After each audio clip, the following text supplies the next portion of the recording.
This is Vital Conversations, and I'm your host today. My name is Johanna Hilla, and I'm the coordinator of education and training here at Vital. And I'm so excited about today's conversation. It's a big passion of mine, and it's a rare treat to get to talk to other people who are so excited and enthusiastic about the same subject, which is Jungian psychology. So I'm very pleased to introduce to you Ido Cohen and Mackenzie Amara. So without further ado, maybe we can just go ahead and get to know each other a little bit better. Mackenzie, if you would like to start by introducing yourself, that would be just wonderful. Sure. Hi, everybody. I'm Mackenzie Amara. I'm a Jungian analyst in training at the International School of Analytical Psychology in Zurich. I'm originally from California by way of Washington and New York and Brazil and Ecuador, living in Switzerland now. Before moving here to train as a Jungian, I did my master's in clinical and counseling psychology in New York, also a certified 5 rhythms teacher, and currently working on my doctoral dissertation on the use of dreams in psychedelic spaces and integrating psychedelics through dreams. And yeah, psychedelics are a long-standing passion in my life through nefarious channels to begin with. It was a dangerous beginning, one that I fortunately got through, but that's kind of how I find myself here in the psychedelic space now. I had a rough start and a really beautiful learning through that. Thank you so much, Mackenzie. And it's been a pleasure getting to know you through this year, as you have been in my study group over this year, as you are also a Vital student. So maybe if you wouldn't mind sharing a little bit also how you came to be part of the Vital program and how it has been for you. Yeah. Vital was kind of put on my radar by a colleague at my doctoral program in Saybrook. And I had been, kind of trolling the space looking for what are the avenues to, I guess, legitimize myself and deepen my study that will align me with the right people, the right opportunities, the right education to really do this work as ethically and well educatedly as possible moving forward. And Vital seemed like a great opportunity, and it was an easy yes. And my experience has been incredible. I've met definitely life-changing community, meeting people already working in the field and pioneers like new folks like myself, and joining forces with just really brilliant and wise people. It's been great.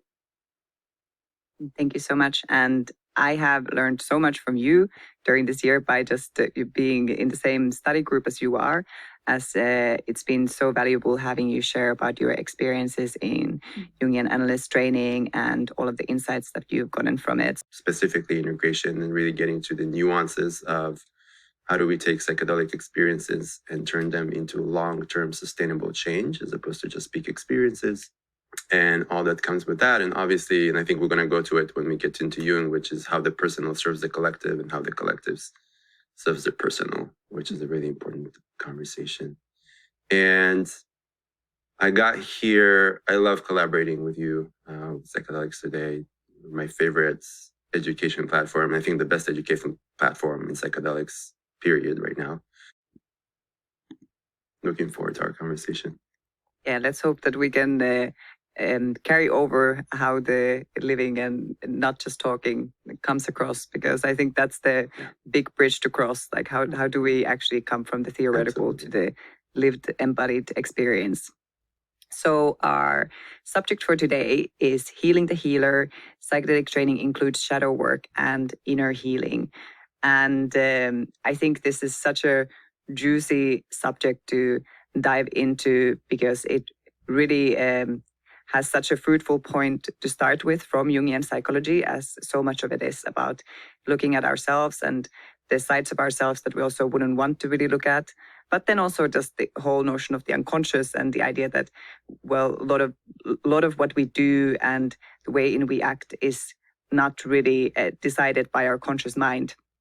But I think what the beauty of the Jungian psychology is that we can actually learn to navigate it, and we can learn to work with it in ways where our lives become much more abundant and more beautiful and more synchronistic.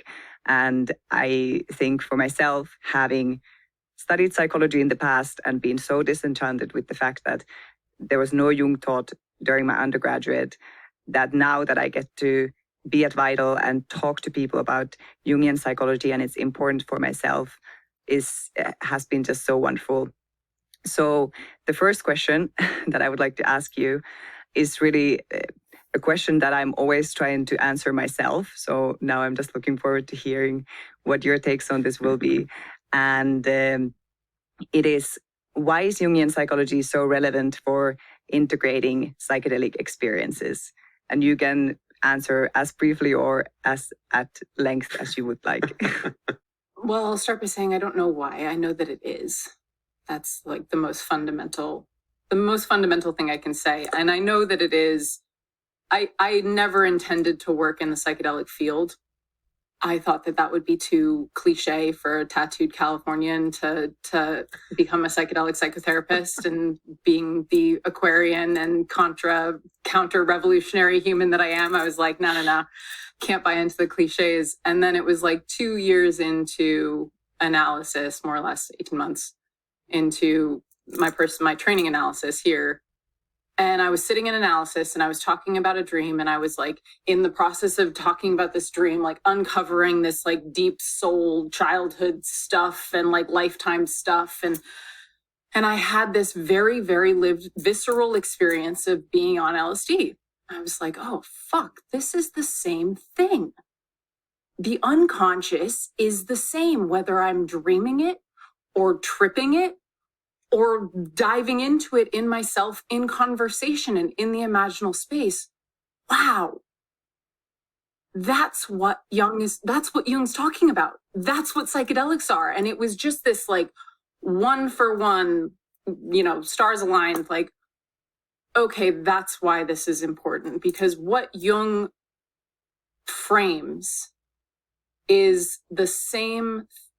Jung modernizes the ancient Greek religion, the ancient Greek mythos, which is the process of encountering the archetypal reality, which is a psychedelic experience. Like when we have psychedelic experiences, we encounter a mythic reality, and we need mythopoetic language to translate that reality. It doesn't exist on the rational plane. And Jung gave us that mythopoetic language for modernity. He didn't make it up. It predates him by centuries. So when we're talking about psychedelics and the psychedelic experience, what we're talking about is accessing an experience that predates any one of us as individuals and predates all of our civilizations. And Jungian psychology is also that. So they need each other. Thank you. That's such a beautiful response, and I couldn't have put it any better myself. Yeah, and what a lot of people don't really maybe know about Jung is that, yeah, indeed, he didn't invent really anything. A lot of his ideas were already there and came from the ancient Gnostics or Hermeticists or alchemists, and he just translated it into this mythopoetic language, which you were just mentioning. Yeah, he was a very good repackager. He did a really, really good job of rewrapping all the old tropes, which is such a huge skill, and I don't fault him for that at all. Certainly. So what do you think, Ido? Why is Jungian psychology so relevant for integrating psychedelic experiences? I think something you said, Anna, is already starting my answer, which is I think Jungian's a bridge translator. Although he didn't invent many of the things, I think he did invent the language that makes sense to the Western psyche, where these ineffable, either the psychotic or the psychedelic, can start making sense, and we can start see how they belong, how we can create a relationship with them. And for me, that's where Jung is actually very relational, which is not talked a lot about in Jungian like communities. Like I remember doing in my postdoctorate in the Jung Institute here, it was a mission for them to become more relational, which always made me curious. I was like, well, this is already really relational. So what are we missing? And I think a lot of it's because Jung has been really intellectualized, right? So archetypes are this intellectual idea as opposed to, it's actually a very shamanic concept. Archetypes are entities, but we'll get to that later. So I think he found the language. He found a language to explain the nuances of the psyche. I think he found a language to bridge between dimensions of experience, right? So the personal unconscious, the collective unconscious, introverted, extroverted, the shamanic, the psychological. And he just found a way for us to start understanding how those two are related and they're not in opposition, right? Although there's tension, they're not in opposition. They actually complement each other. Mm-hmm. So something that can be ineffable, inconsistent, like I can't understand it, or overwhelming, if I work with it over time using this consciousness map, it can actually start making sense to me and I can find a personal relationship to it. And we didn't have that language before him, right? So that's one really big thing for me. The other is I think he actually really normalized trauma. I think for me, Jung really normalized trauma in the sense that, yeah, we all have things that happen to us where aspects of our being, of our psyche, of our soul got splintered off and they went into our shadows. But as opposed to, and I would say that I'm not a Freudian, so I don't want to diss Freud, but right, Freud's idea of your job is to become satisfied neurotic. Jung is like, no, behind your traumas, behind your stuff, there is actually the essence of life that you need to be who you truly are. And I think that's a really big thing for us when trauma is such a buzzword and buzz concept, to really understand that trauma work is not about resolving a burden, but it's actually about reclaiming yourself, bringing yourself back in wholeness, which is actually very shamanic, right? In the indigenous cultures, they call it susto. That's like soul retrieval. You go back and you bring these aspects.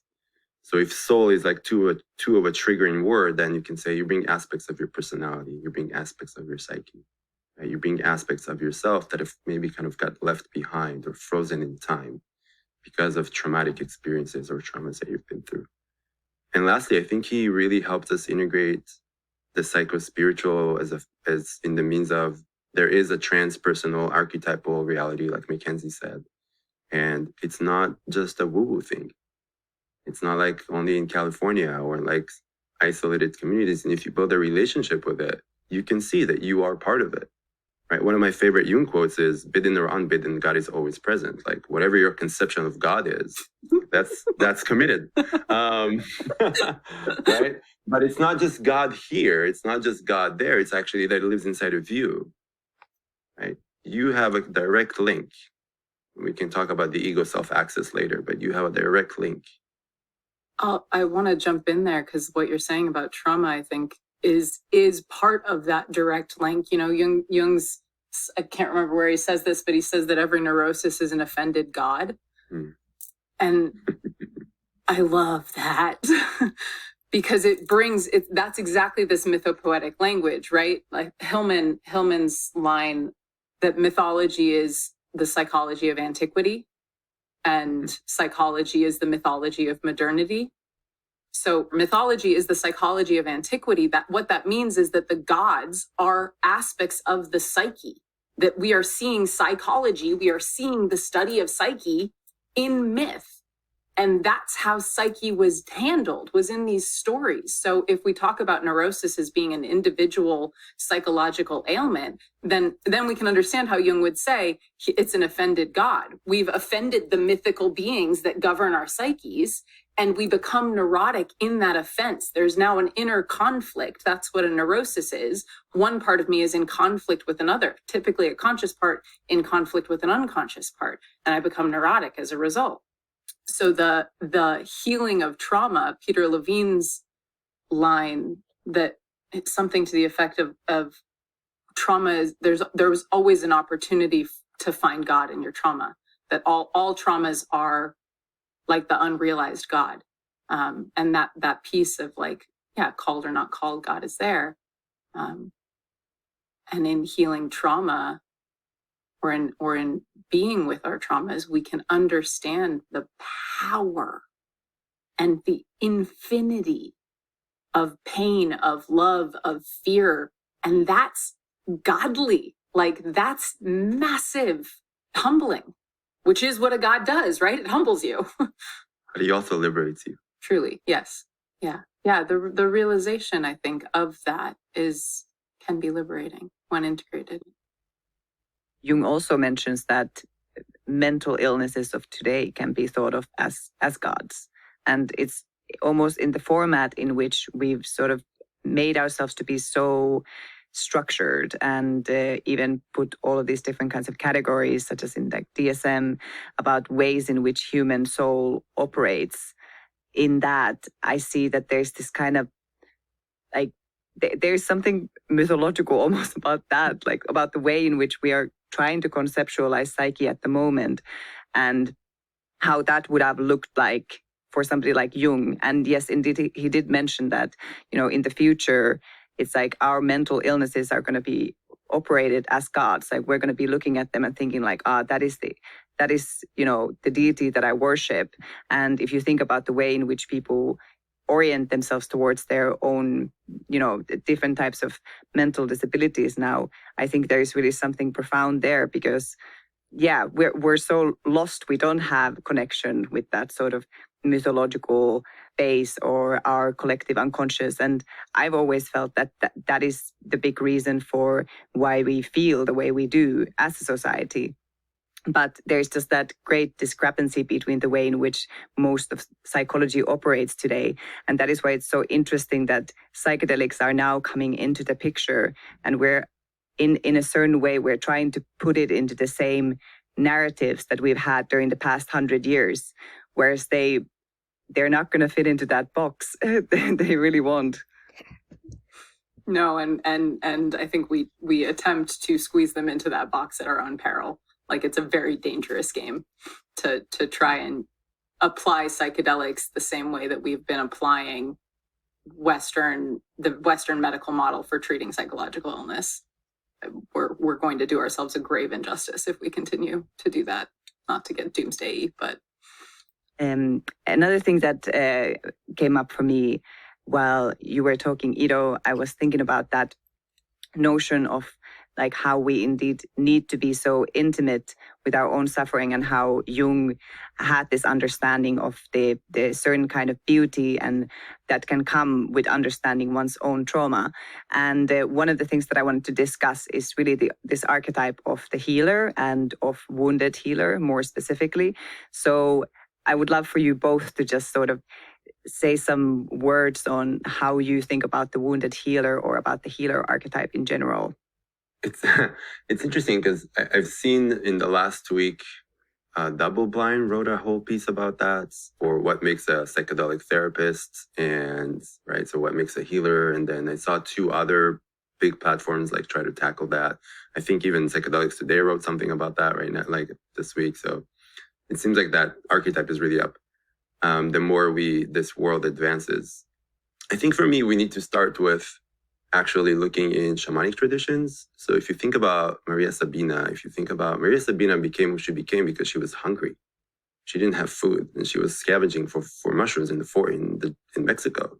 And then all of a sudden, as a 4-year-old, she started having visions because she was eating the niños, the little children. And right, there's an interesting thing in those traditions where you become a healer because you actually started with tending to your wound, not because you felt enlightened and like you have this like God-given gift necessarily.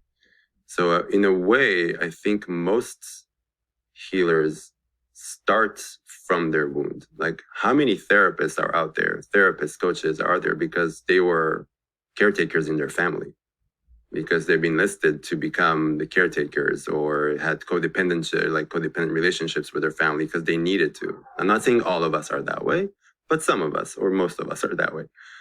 So I think the wounded healer for me is the understanding that we're all humans. It means we all have wounds and we all have a healing capacity. So we all have the capacity to give to people, to provide service, but that doesn't mean that we finished our work, right? Part of why I love Jungian psychology is because Jung talks about individuation as a life until your last breath. So it's actually not a practice. If you think about it, individuation is a attitude towards your life. So you're never really done. There's never really being done, right? So for me, the idea of the wounded healer is, right, a person that acknowledges everybody's humanity, their own humanity, sees the necessity for doing this work in a continuous manner. And I think in a way, then healing becomes a form of seeing reality.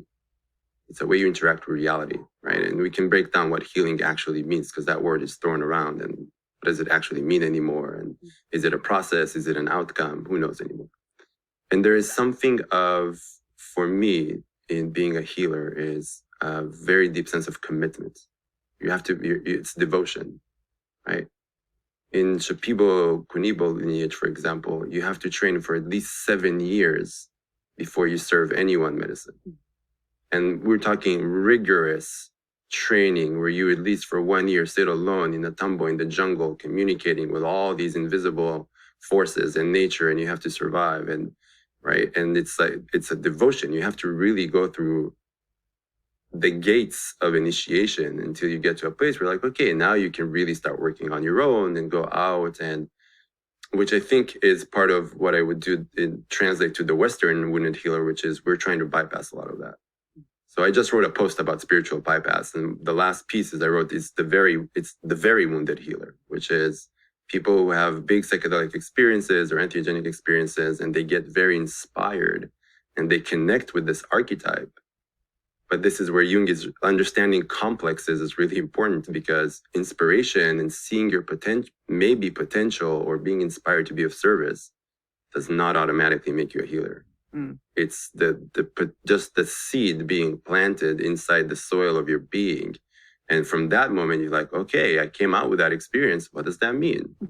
And how do I start tending to this thing? And I think there is a wounding. So as far as the wounded healer, if we want to go to the like more shadowy part of it, is seeing that it takes a long time, and not let our inspiration and our good intentions come in the way of devotion, of training, of what I think is basically an anti-capitalistic idea of like, not everything comes fast and not everything comes easy, right? Vital is a year-long program, a very rigorous year-long program. It's not 6 months, it's not 3 months, right? And you're bringing all these, not that I'm trying to use Vital as like an advertisement for Vital, but I think it's a great example of how you're bringing all these people who are experts to give their expertise, right? So part of being a healer is learning from people who have a lot more experience than you, learning in community. So you're not just sitting isolated in your home with a book or on your computer and you're learning and nobody can reflect things to you, or there's no bouncing of ideas, or there's no that interpersonal connection of like, oh, all these things are coming up for me. I want to pick up a couple of threads from that like, I don't think that there is a healer without the wounded part. Like, I think healer is necessarily a wounded healer. And perhaps that's a polemic thing to say, but yeah, we're not qualified to heal another until we have healed ourselves, right? This is Hippocrates' thing, physician, heal thyself.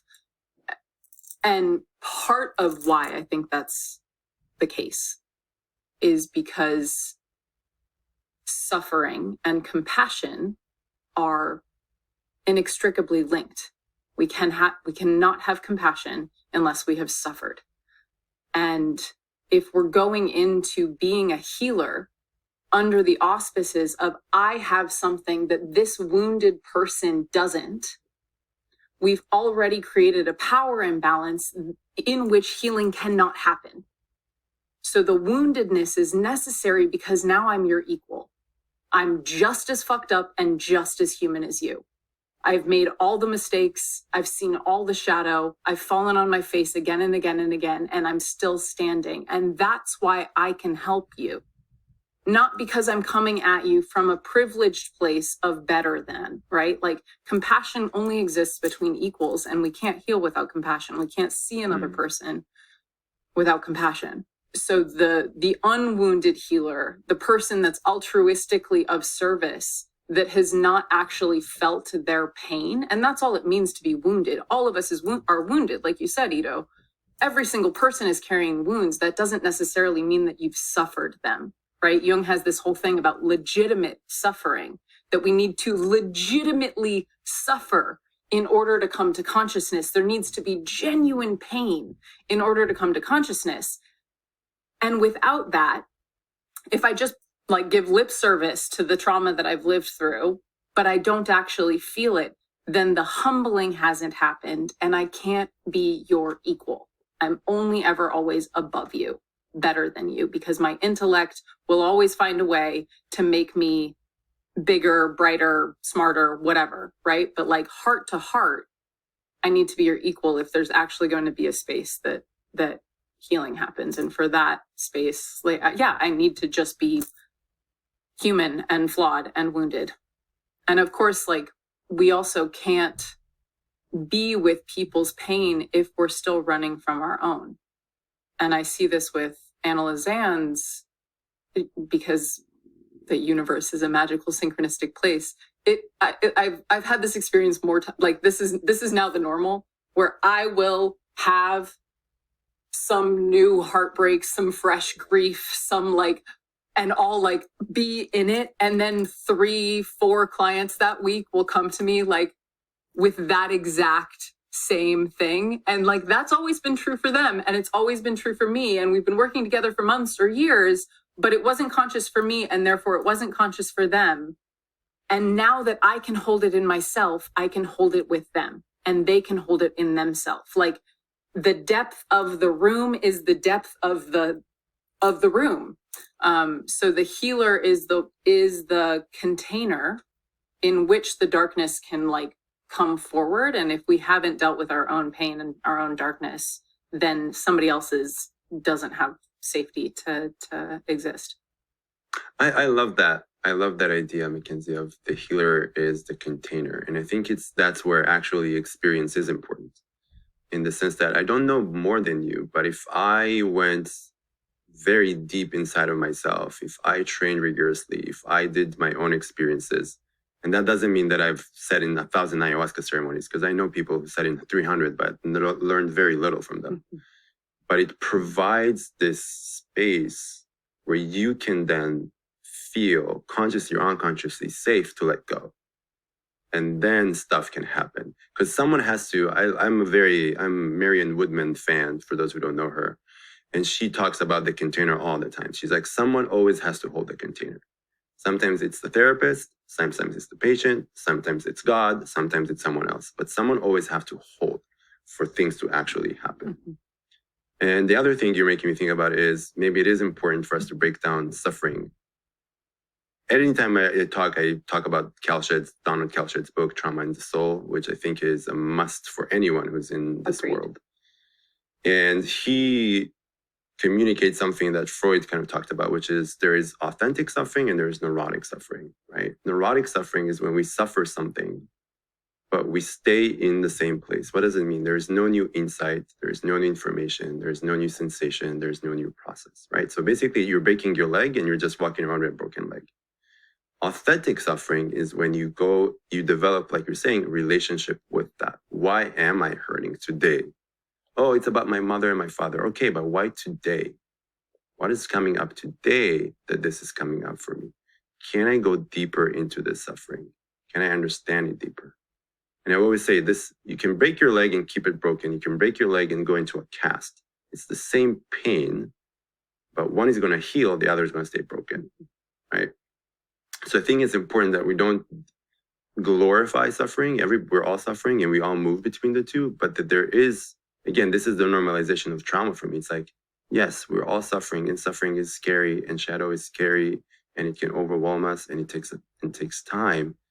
And there is this thing where we can build a relationship with it. It's all about the relationship. And I find, I love this authentic versus neurotic suffering. Like, I'm sure everybody, well, maybe not everybody, most of you who are listening have a family member who complains all the time and does absolutely nothing to change.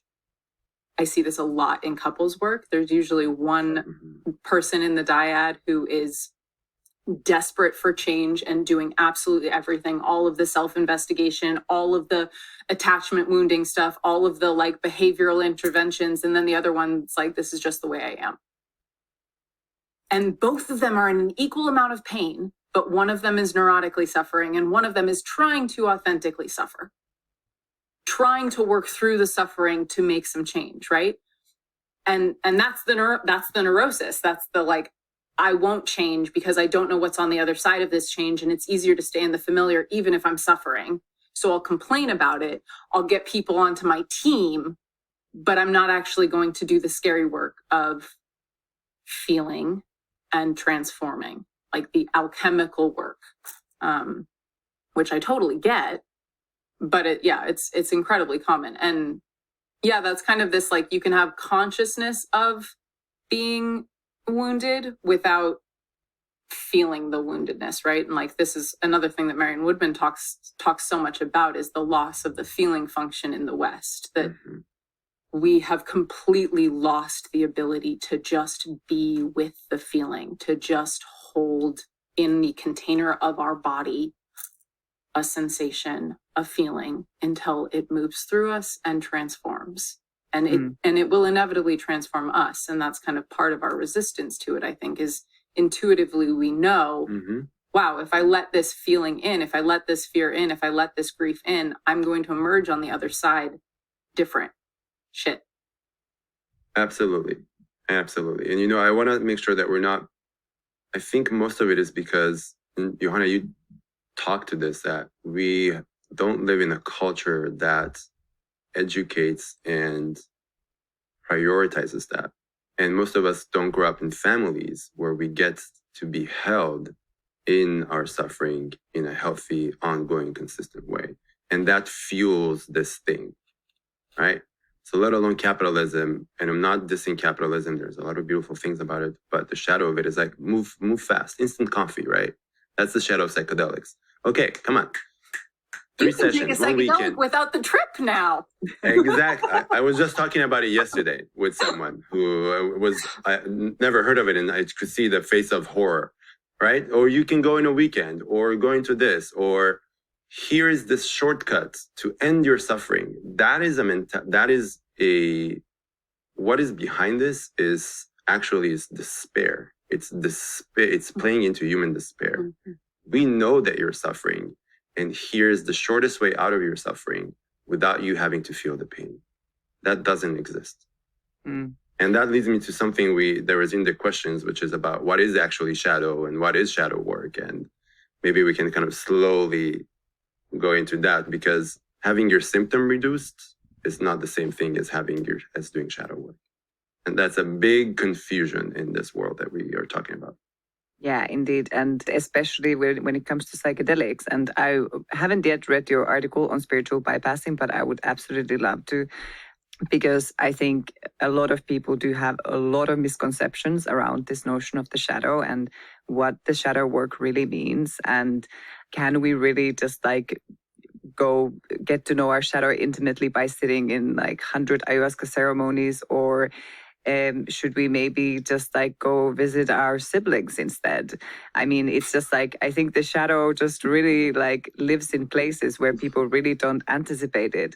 And because we now have access to this, oftentimes rather immediate access to unimaginable worlds, just something that's completely unfathomable for people who would have lived like, say, 50, 60 years ago, the things that we can experience on a day-to-day basis. I think a lot of people have really become just disillusioned with the way in which we actually do self-development, or however you want to describe it as. So yes, I would love for you to talk a little bit more about this. Like, how do you see the shadow, and what do you really see as being shadow work? So the shadow, I think, is kind of a misnomer, because, well, I don't know, maybe it's a misnomer. Well, let's go with that. It's a misnomer. What that essentially means, like, Jung's always working in compensation, right? That like the psyche has a it's psychodynamic, and the dynamic of the psyche is that it's always compensating for itself. So anywhere that it is imbalanced or one-sided, there is always a compensatory energy somewhere in the unconscious trying to balance it. The shadow is what compensates for the persona. The persona is the mask. It's the forward-facing part of ourselves. It's the socialized part of ourselves. So as we grow, we are well socialized to fit into our cultural container and succeed by whatever definitions our culture determines equal success, right? In order to succeed, most of us need to sacrifice a fair amount of our individuality, because success looks, by nature of society, right? Society as a unit has no individuals. Eric Neumann's great line, the individual is the greatest threat to society. I love that, because society homogenizes. That's the way that societies stay safe. And I'm living in one of the most homogenized places in the world right now, and I see it. It's so safe, and it's so clean, and it's insane. It's like, it's maddening, because the individuality is like just sucked right out of the room. So persona is the well-adapted, well-socialized face of us. And it's a mask. It's only ever always a mask. We often will adopt a persona before we're conscious of its mask quality, of its inauthentic quality. And so we're very identified with it. Until we become conscious of it, we're fully merged with it.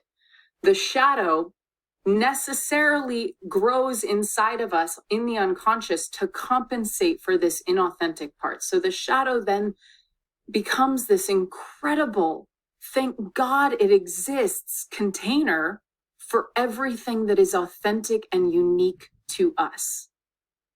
But because society has taught us to fear that individuality, we'll no longer succeed, we'll be ostracized, we'll be shunned, we'll lose the tribe. Like all of our biological programming from millennia of evolution, right, are against this individuality. And because of that, the shadow has taken on this really negative sheen. Like it's hard for people to just walk up to the shadow and be like, cool, so glad to meet you, right? We project onto it the same things that society has projected onto our individuality, which is that it's unsafe, it will lead to ostracization, we'll be shunned, we'll be humiliated, all of which may be true. Like there is some truth to that, depending on how intense a society or how uniform of a society you live in. So shadow work is the process of letting go of the persona, disidentifying with this mask. And in order to do that, we actually need to do some healthy ego work, right? Like that's actually the first step of shadow work is, who am I if I'm not this image? Who am I if I'm not satisfying everybody's needs and expectations of who I'm supposed to be? That's ego work. And that's essential before we do shadow work, because we need an orientation within ourselves, a point of reference to then relate to the shadow from.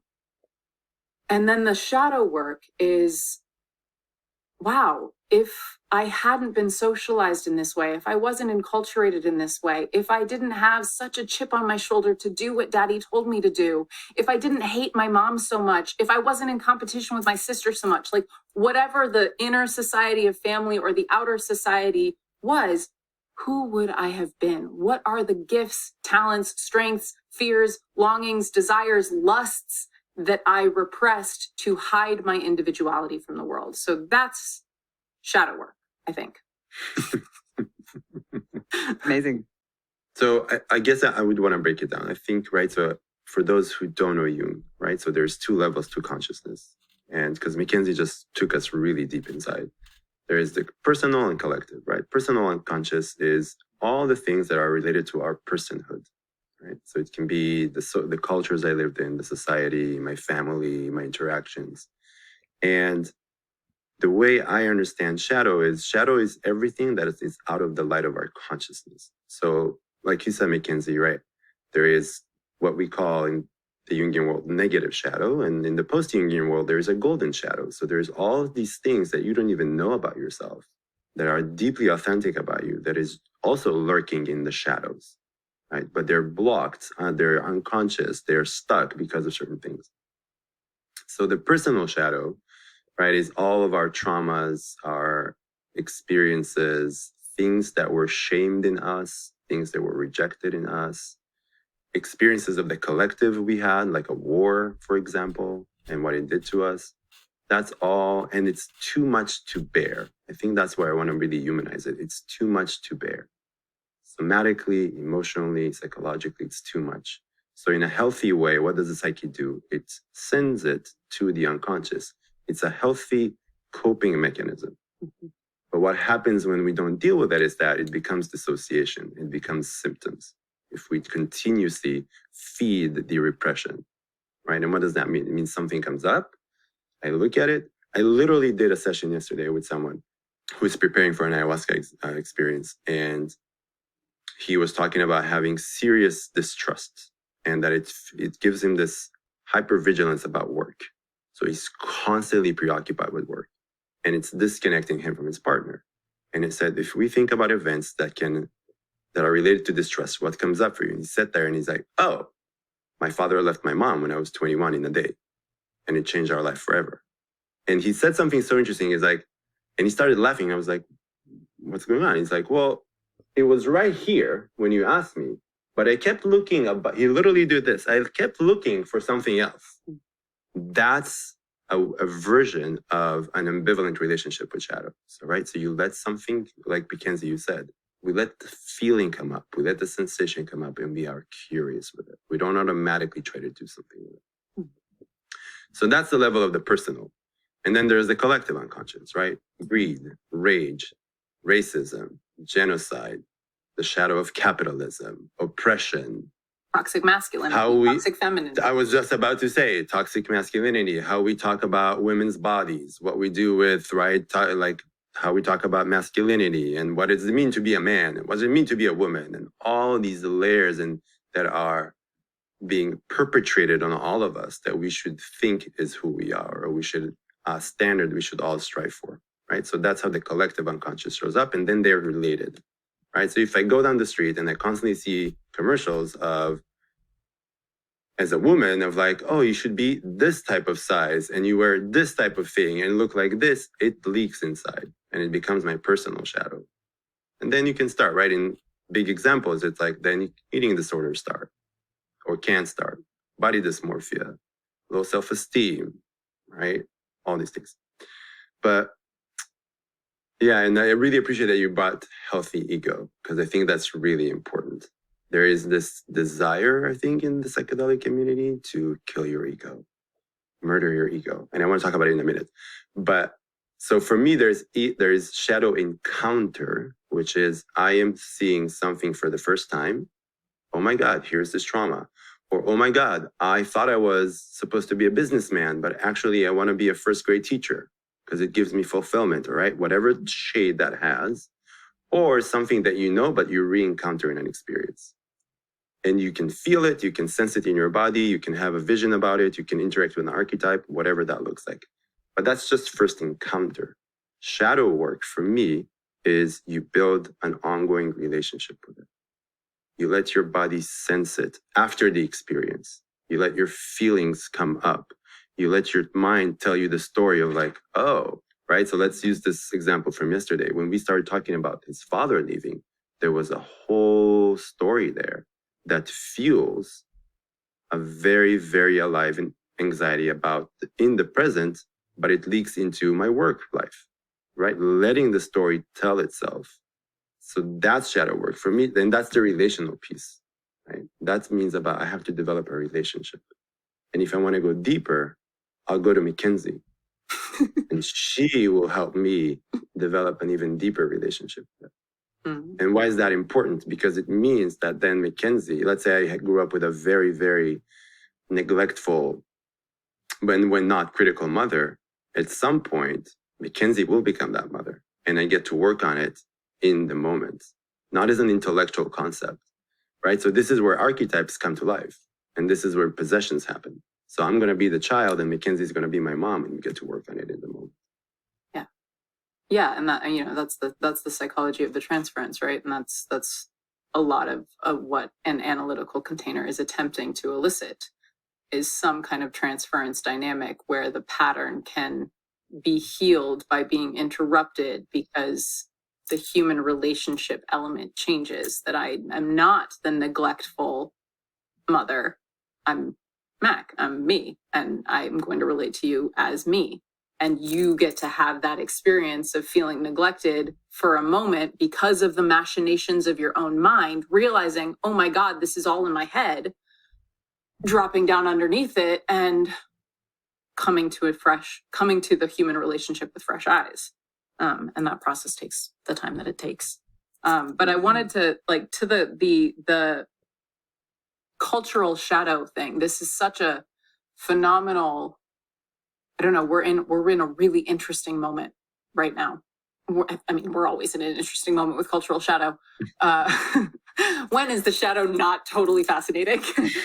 But Judeo-Christian ethics, right? Good versus evil, that's been the zeitgeist for 2,000 years. That there is a good, there is a moral way of being, and there is evil, and there is an immoral way of being, and one is heaven and one is hell. What that unconscious equation has set us up for is that unless I am perfect, I am bad. And therein is the shadow, right? So perfection is a really, really wonderful way of saying what the shadow is not. One of my favorite pithy lines of Jung's is that the shadow is the fly in the ointment. The unconscious is the fly in the ointment. And he talks about a particular bird whose name I forget, that like its song doesn't complete the note. So you hear this bird and in your mind, you're like, something is supposed to exist here that doesn't exist. And he talks about it as like, that's nature, because nature is a perfect representation of how the unconscious is. It's unfinished. It's in process. It's not perfect. It's human consciousness and our striving, our egoic, persona-driven striving that have us believe that we can be perfect, aka not human, aka have no shadow. So the shadow is this part of the unconscious that it's the frills, it's the weirdness, it's the awkward pauses, it's the burps and the disgusting stuff and the repulsion, and also like the quirks, the idiosyncrasies. In Swiss German, they talk about a square that's missing a corner. It's the missing corner that you need to have a piece missing so that life can live there. Like that's natural. And this Judeo-Christian idea of like morally good and therefore perfect and everything else needs to be banished to hell. That's the enculturation that all of us in the West have grown up with, whether or not we were raised religious. Like it's in our hero myths, right? But we're in this moment, I think culturally, where that bubble is starting to burst and people are starting to say, hey, my gender's not perfect. My sexuality is not perfect. It doesn't align with your standards. My story's not perfect. It's full of trauma. My brain's divergent, right? Like, and that's actually that's like a lauded thing. We're privileging these people. And I don't mean privilege in the heavy negative way, but like these stories are coming out and we're saying, oh my God, right. It's not perfect. There are so many ways of being that are idiosyncratic and have a piece missing and don't complete the last note. And thank God that neurodivergence, that gender divergence, that trauma history is of such great benefit. So that's a piece about cultural shadow that just feels really like lovely right now, that we're actually starting to really embrace weirdness. Yeah, I just love the fact that you brought up this Christian mythology, because Jung spoke about it a lot. And I just found this quote from Marie-Louise von Franz earlier today, which I would like to share with you both. It's very brief. The Christian myth does not include the dark feminine, treats matter as dead, and does not face the problem of the opposites of evil. Alchemy faces the problem of the opposites, faces the problem of matter, and faces the problem of the feminine. So I guess in here, it's like there's that, it is also the dark feminine that has been missing for God knows how long, 2000 years at least, from the sort of cultural container. And I think, in my opinion, it's quite hard to talk about these things, but that includes all of that sort of predictability and what Jung also described as nature and the sort of quirkiness and all of the things that cannot really be put into a box and are sort of unpredictable by a sense because they are chaotic. And we tend to label those things all as feminine for one reason or another. But I think there is something to that definition as well. Absolutely. Well, I'll just like quickly, the one important thing I think with shadow and the feminine, the dark feminine, we're talking here about instinct. Jung, one of his other great compensatory things is intellect versus instinct, right? Or like the instinctual self versus the spiritual self. And in the West, where we've sanitized everything through rationality, he calls it the cult of consciousness. We've become so conscious, i.e. driven by our conscious ideals, that we've lost the dark feminine, to use Marie-Louise von Franz's word, but that means that we've lost the instinctual body. Like the actual, I say lusts, but I don't mean sex. I mean hunger. I mean like impulse for more life, and it's never sated, but that's a good thing because it's that lack of satisfaction that drives evolution to keep going. I'm going to follow the instinct, follow the impulse for more life in this direction, in this direction, in this direction. And without that, I'm just striving for a more perfection ideal, right? It's just more of the machination of my mind without that like instinctive body that's like, yes, or like, oh, no. Exactly. And just one thing, I would love for you to hear your ideas on this, but it's just like, that's how it's been misconceptualized as a cultural shadow. It's like gone into the shadow of our culture, and it's become like the idea of the feminine has become kind of perverted, where there is actually lies dormant this such instinctual power in it. And I'm just thinking like Clarissa Pinkola Estes, Women Who Run with the Wolves, like that book was like so foundational for a lot of women to understand like, oh, that's what it is. Like, that's why I feel the way I do. And I think Jungian psychology, I mean, she's, also a Jungian in a sense, gives language to it. But yeah, Ido, I would love to hear your thoughts on this. I love both of what you're saying. It feels important to say that, when we talk about, for people who are not very intimate with this world, feminine and masculine has nothing to do with genders. So let's degender it. It might as well have been called blue and green. Yes. Just landing in those two words. And I think the big thing when I hear you both is that I'm hearing fear, right? This is the banishment of the feminine came because of fear.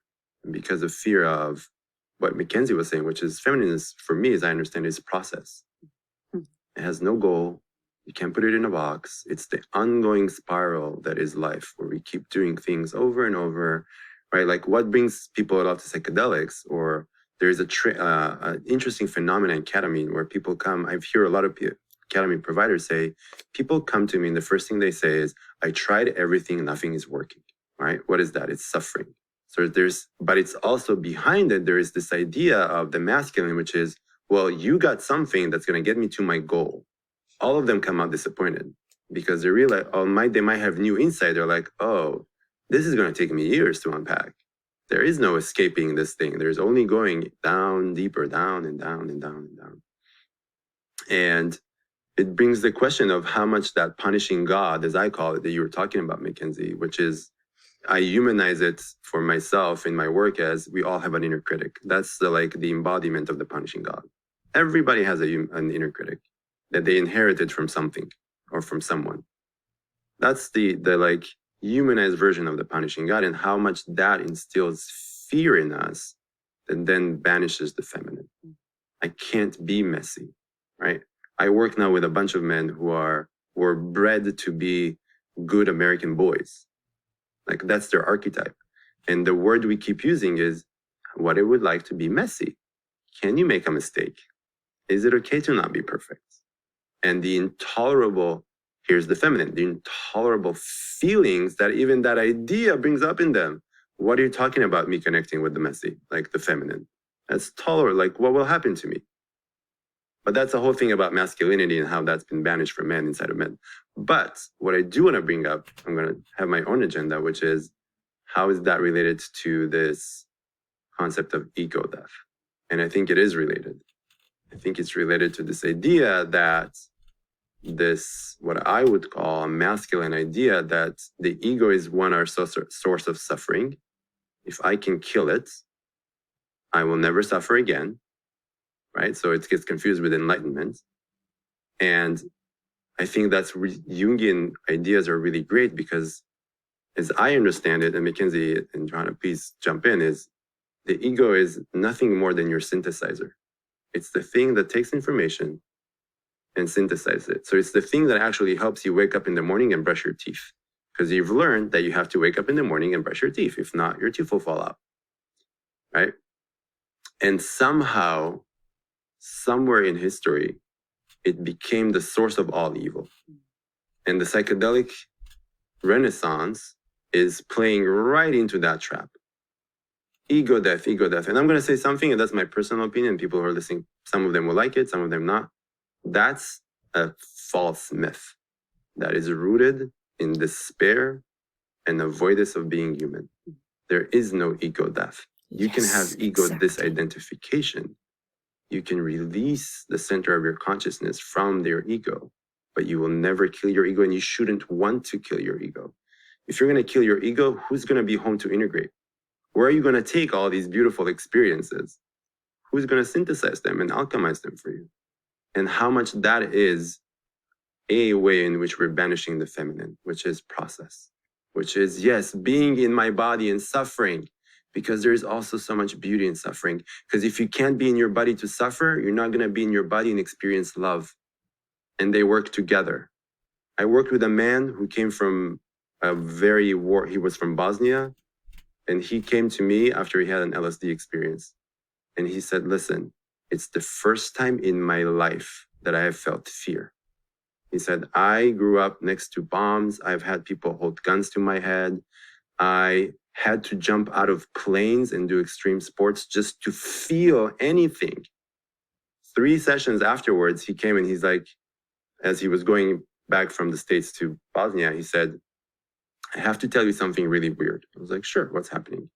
He said, my wife has told me that since this experience, she have never experienced me as loving as she had in the last 3 weeks. And he was like, do you think that my ability to be afraid and my ability to love are connected? And I was like, of course they are. If you banish one, you're banishing the opposite. Mm-hmm. And if you and that's, so I'm very curious because I see the nodding and I see Mackenzie, thank you for the silent clap. But I'm very curious to hear your both thoughts about that. Because it feels important to talk about. It's super important. I tell my clients all the time, and they hate me for it, that grief is the price of entry. You will not get into this circus, this carnival, this ride of life until you feel your fucking grief. It is the price of entry, and you do not get to determine how big the grief is. It is as big as it's going to be. For some of us, it's a little bit. For some of us, it's bucket loads for years. Sometimes, man. Wish I could have chosen a different life, but no, I don't at all, obviously. I know I signed up for this and I'm fully here for it. So yes, I fully agree. Like, I think what I understand Jung to mean by the cult of consciousness or the over-rationalization, this hyper-dependence on rationality is precisely this, that like we're not suffering, we're not feeling, it doesn't even need to be suffering, we're not feeling. Because feeling is irrational. It's process. It's not progress. There's no goal. There's no destination. So I rationalize it away because it's not serving my conscious goals. But in so doing, we don't realize that we're banishing all of the parts that make life meaningful too. Like, we're in a meaning crisis. Suicide is the 4th largest cause of death. Because we don't have the capacity to feel the feelings that would make life on earth matter. Joy. And I mean, even grief, right? Grief is an indication of how much you've loved something. But love, contentment, peace. Like all of these are feelings. They're not ideas. They're not these like illusory things that you can't access because you don't understand them well enough. You can't access them because you're not feeling anything at all. That's the cult of consciousness. I'm so rational that I have no feeling. And this is like so essential for psychedelic work, right? Because of course, like your client, when we have a psychedelic experience, I don't know anybody that has an unemotional psychedelic experience. It just doesn't happen. Then there's dissociation and trauma, but that's a whole different Right. thing. I mean, yes, I hear what yeah. you're saying. You can have a numb experience, but you can be becoming conscious of your numbness, which is very different. And there are, of course, ways in a psychedelic session, if numbness is coming up, to bypass the brain's pharmacy and get underneath the opioid receptors. But that's a different conversation. But like becoming conscious of having been numb your whole life, that's a huge thing. That's no small thing. And for those of us that do have these cathartic emotional experiences, I mean, yeah, what I've come to many times with psychedelics is that it can be a 1 second experience, but it is infinity in its verticality, like the depth of sadness or the depth of joy, the depth of anger that I felt in a very, very, very limited amount of chronological time is deep enough to be infinite, right? And so psychedelics actually unlock, for most of us, this feeling function, this place of deep, deep feeling. And if we then come back with our rational minds after we've sobered up and try to understand that with rationality, or try to sanitize it with the tools of our Western enculturation by saying we need to take away the pain, then there's no point in the psychedelic. Like if all you're doing is trying to take away the pain, don't do psychedelics. Like just don't. There are other medicines. There are other paths. There's I have this quote actually over my desk, and it's really my favorite quote. She says, "What makes it unbearable is your mistaken belief that it can be cured." What makes it unbearable is your mistaken belief that it can be cured. So the illegitimate suffering, the neurotic suffering, is me attaching to the idea that someday I will live without this. Nope. You probably won't. Like, if you're in a body, things are going to hurt. You're going to lose people. Sometimes it's going to be great. Sometimes it's going to be awkward. It's not going to be cured, though. There's no cure to the human condition. Death. Death, right. Oh, perfect. Oh, there's so much richness in what both of you are saying, and so many tangents that we could go down on. But yeah, I guess what I wanted to bring up is just from both what you were saying, about this idea of ego, and then what you were saying, Mackenzie, about the importance of really feeling, is this is what I really love about Jung's idea of individuation. And it brought so much comfort for me when I first started sort of having psychedelic experiences, but also studying like ways to conceptualize it, that there's no need to just completely become lose yourself in the experience, but it's actually about becoming more you, in a sense. And just like little by little, we get to reclaim a bit more of our sort of uniqueness. And I think that idea is just really wonderful. And I have nothing against people wanting to use different frameworks for it, and I mean, where this whole notion of ego loss comes from is the Tibetan Book of the Dead, and this manual that was written by Timothy Leary and Richard Alpert and Houston Smith back in the 60s. So obviously they had a lot of experiences which fit into this conceptual framework that corresponded more to Eastern mysticism. But what I always loved about Jung's writing and about his approach is that there's a certain kind of softness and humanness to it, and that we will be flawed but we will go onwards, and that it's okay, and like you said, Mackenzie, like there's no point to think that you're just going to be cured one day, and that then there's just going to be this like perfect existence on some like little cloud where you will feel no pain of any kind of. So yeah, I just wanted to thank you both. And I think what you're saying, Johanna, is really important for integration and why Jungian theory is so important for integration. Right? One of my favorite Jung quotes is from one of his least known books, which drives me nuts, which calls The Integration of Personality, where he says, no matter how big your experience is, in the integration is you're supposed to take the pieces that feel incomprehensible and see that they actually, inside of them, there are the pieces that are supposed to make what's unwhole whole, and it will better your life. And that's integration. And that's where I think that like how all this stuff that we're talking about actually is really important for psychedelics, because all this is great. And if you don't build the bridge after, all these things are going to go away. And I see this so many times. People have really potentially life-altering experiences that can really change their life. And after the 2-week sparkle period, if there's no practice, if there's no container, like Mackenzie said, it will fall apart because there's so much pressure on the psyche to go back to conformity, to go back to work. I have to go back into my relationship. But it's not about that. I have to go back to the version of self I was that went to work before I went to the jungle or sat and did a psychedelic session with Johanna or whatever that is.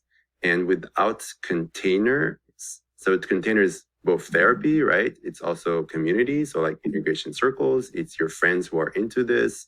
It's maybe mentors that you have who are into this. It's online communities. The integration falls apart. And that's where there's the loss of how do we build these, I call them like micro steps, right? So you take one step and then you put both feet in it. So you have to be embodied. And then you take another step and then you put both feet in that.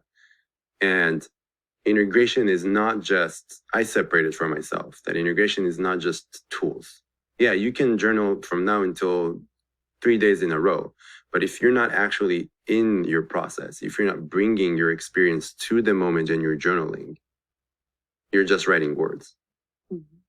If I go to nature as an integration practice, but I'm going to nature and all I'm thinking about is the emails I have to answer, how my girlfriend is annoying, how my partner is like doing this, how I'm tired of this world, you're not integrating, you're ruminating, right? So the intention is important. So there's integration tools.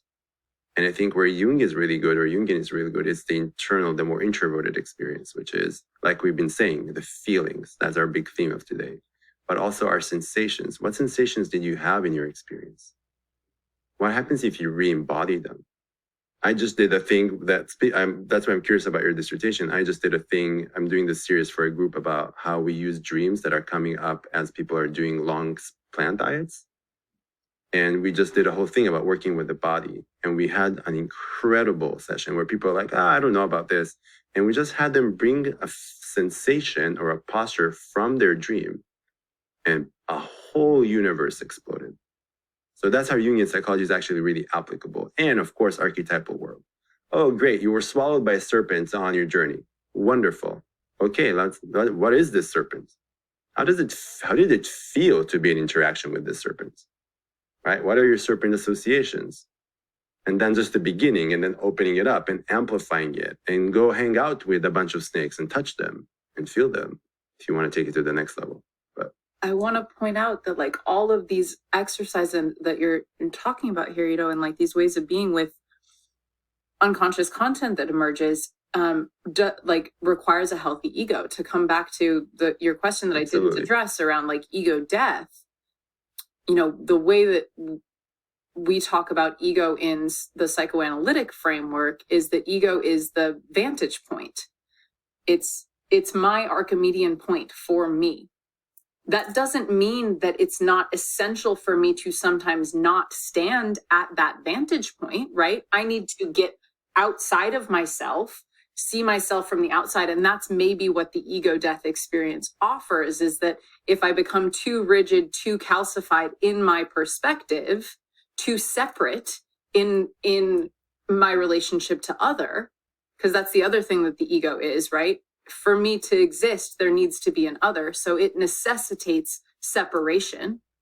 And that separation is essential for relationship. You can't have relationship if you're merged. There's no relational dynamic with merging, right? So the ego is essential for any kind of relationship. That means relationship to inner content as much as it means relationship to outer world phenomena. Absolutely. And what you're talking about, Ito, with integration is that you take that vantage point of here I am, and now I will relate to this memory, this experience from my ayahuasca, this snake that came up in my dream, this body posture of the dream character that I had. But I'm doing so from the vantage point of me, and therefore relating to it as a separate other. This is the other, Exactly. This is the individual. But the ego death experience, and I completely agree, like it's literally a suicide mission. I mean, by definition, right? But like it's so dangerous that we are sending people on this kamikaze mission. And by we, I mean like spiritual teachers and gurus. I can't tell you how many people have come into my consulting room having listened to some online guru, read some non-dual teachings, gone and done like a blast off dose of 5-MeO DMT. And then 2 years later, they're like, I still can't pick up the pieces. Who am I? Please help. And perhaps they've come into my room because that was also me. Like this was my work of psychedelic integration, was like going way too far down the rabbit hole of enlightenment and non-duality, to the point of absolute breaking and like psychosis. And that's of course what happens when we don't have a vantage point. If there is no individual self, then you are all selves at all times. And there's no Archimedean point at which you can stand to relate to the world. So that like this healthy ego work of differentiating from inner figures, from others. But then of course the tension is, and this is like, life is such a dance. It's never one thing, right? I can't just do the work of differentiating. At some point, the pendulum's going to have to swing to the other side, and I'm going to have to do the work of merging again. Like I'm going to have to become porous and flexible again. And that's like what the healthy ego idea is, right? That a healthy ego is a flexible ego. I don't need to exist. I know that I do exist. It doesn't need to be my perspective. I know that I can take a perspective if I need to. Yeah. And I mean, like just this, I don't know, there's something about perspectival thinking here that feels really important. And this is why mythology is so impactful, that a myth gives us a way to see ourselves in a story that's depersonalized. Like, there I am. Cool. I know that. I know Sisyphus. I know that experience of mindlessly pushing a boulder up a mountain just to get to the top. It rolls back down and then I do it all over again. There I am. Cool. So that ability to like to take a perspective on yourself, to be outside yourself for a moment, then allows you to come back and say, do I want to continue to make that choice to push this boulder up the mountain? I can now get back in the driver's seat because I've seen the kind of car that I'm driving. I'm using a billion metaphors here.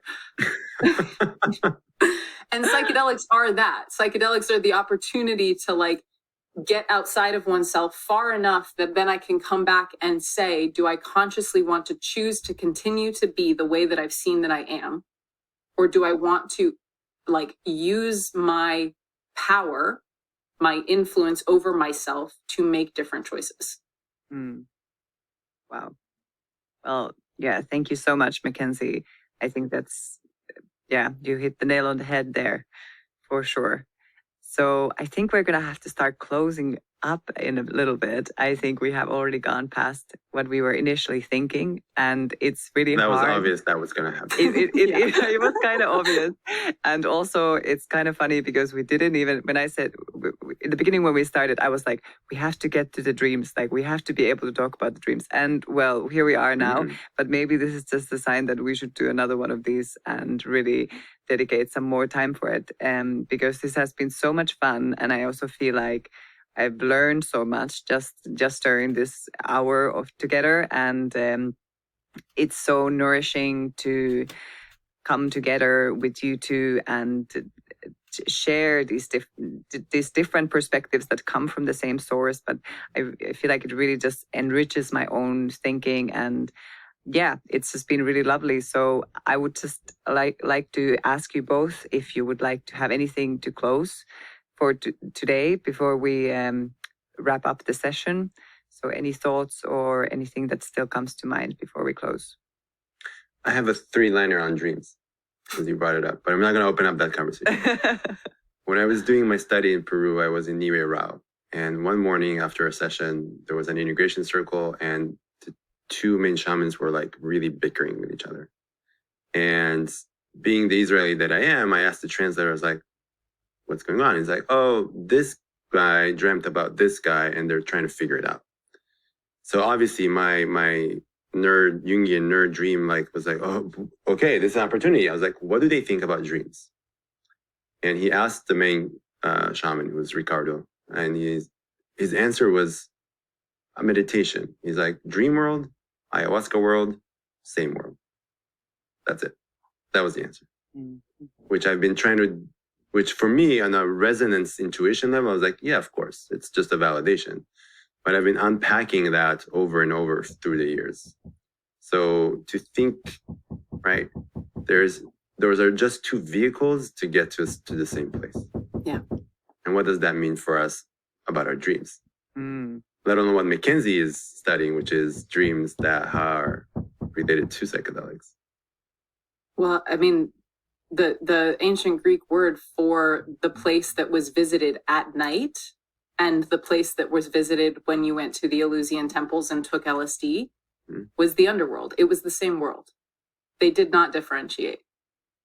And I mean, that's exactly the shamanic perspective as well, or the Shipibo perspective. Like, we're going to the same place. And that, like, yeah, I don't know. Just, I think my closing thought is the underworld, the unconscious, the dream world, the psychedelic world, whatever we want to call it. Like, there's a tendency to, because it's unknown, the unknown creates a projection screen, right? So we see it as what we believe it is. Jung says if we approach the unconscious with hostility, it will show us its hostile face. If we approach with friendliness, we will see her friendly face.